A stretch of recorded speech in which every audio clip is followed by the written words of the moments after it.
I'm a physiotherapist. So today the topic that I'm going to share about is the importance of core strength and how to improve it. So this is a topic that I'm very passionate about because I was one of the victims from having a weak core, which I constantly struggle with back pain no matter which position I'm in, and also having even worsened back pain after exercises, which I don't understand because core exercises are supposed to help with your core and then have lesser back pain, or what? Or how should I even do this? I don't understand. So I know I'm not the only one who experienced this.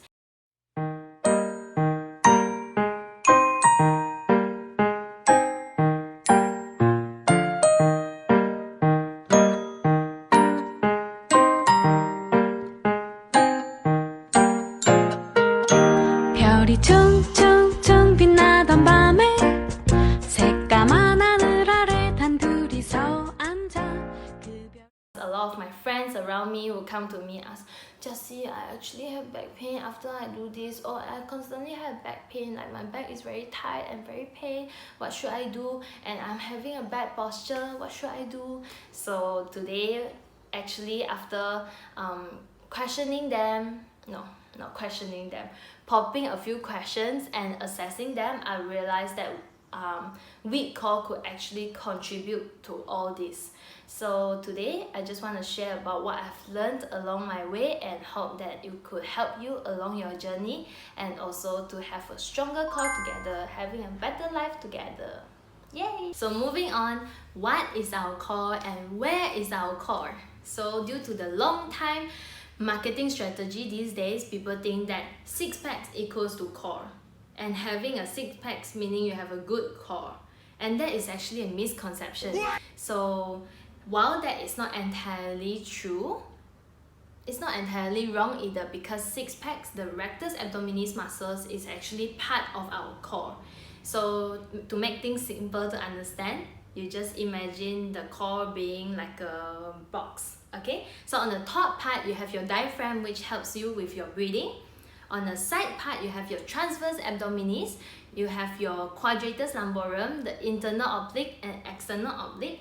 On the back, you have the erector spinae muscles, which is the back muscles, and also the deep spinal muscles such as multifidus and rotators, and also your gluteus maximus, which is at your butt. And you also have on the front, you have your rectus abdominis, which is your 6-packs muscles, and also your hip flexor, which is your psoas muscle group. And on the bottom, you have your pelvic floor muscles. So now we understand what is our core and where is our core. So the next question should be, what causes a weak core? Okay, so like what I've mentioned just now, the core is like a box. So that box is made up of multiple muscle groups. So if anything in this group is compromised, meaning the muscles are overly tight or overly weak, that could cause the whole system to be compromised. And that could be due to many reasons. It could be due to the changes in your bony structures. It could be changes in your habitual, like you being in a position for a long time and not moving properly and not using that part of your body properly, and also for those muscles are not properly strengthened or mobilized. And all these reasons could contribute to negatively impact your core, and thus resulting in having pain or dysfunction. So I just want to make a disclaimer here that having a weak core is not the only reason for having back pain or having bad posture or all the problems that you're having. So if you would like to find out the exact cause for you, I would recommend you to find a physio around you to get yourself properly assessed and let them design a personal treatment that is just right for you to better help with your rehabilitation. Hey guys, I'm halfway editing this video and I realized I forgot to mention that how important a good core strength is in stabilize our body.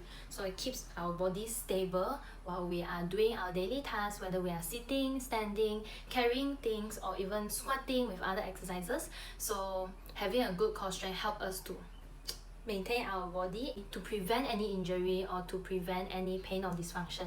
And it is very important for you before you start all the very kick-ass, very core exercise. Make sure you start with developing a good core awareness first, because that is very important before you progress. So next are a few exercises that I usually start with before I progress with any other core exercise. So enjoy!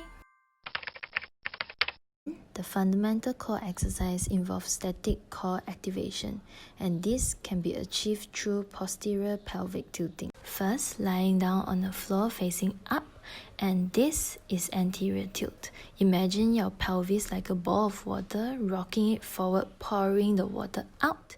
And this is posterior tilt, tilting the water, pouring it back to you. Okay, so let's repeat that another time. Inhale to prepare. Exhale, rocking your pelvis up, pouring the water to you, and relax. So there are a few cues that I like to use for this exercise. First, bring your ribs down and in. And at the same time, posterior tilt your pelvis like what we did just now, bringing the ribs and the hips closer to each other. Remember, I mentioned diaphragm as part of our core. So forceful exhalation actually helps with engaging our core. And sometimes I like to add on doing all that I mentioned above, tucking your ribs and your hips, and then exhale and bring your head up, help to engage my core. Help me to remember the feeling, to bring back the core awareness. And this one is my favorite. Just imagine someone is about to punch you in your stomach, and it will be your natural instinct to brace your core.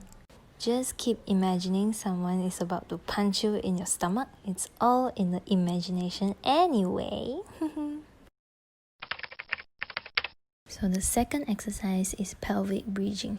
Do all that we did in the first exercise and bring your pelvis up all the way into a straight line and bring it back down. So repeat, engage your core, breathe in to prepare. Exhale, bring up your hips all the way into a straight line, and then exhale to bring it back down. The third exercise, bend your leg to stabilize your body, keep the other leg straight, engage your core, keep the ribs and hip connection, bring your leg up and put it back down. In doing this, make sure your core is engaged all the way, make sure that you don't arch your back, and keep the rib and hip connection. So now, let's repeat it on the other side. Bend one leg to stabilize and extend the other leg. Keep your core engaged throughout this exercise, and you should have the feeling of soreness at your core, not at your lower back. So next for this exercise, pushing your shoulder to the ground, bringing your hips up and pushing your knee to the ground.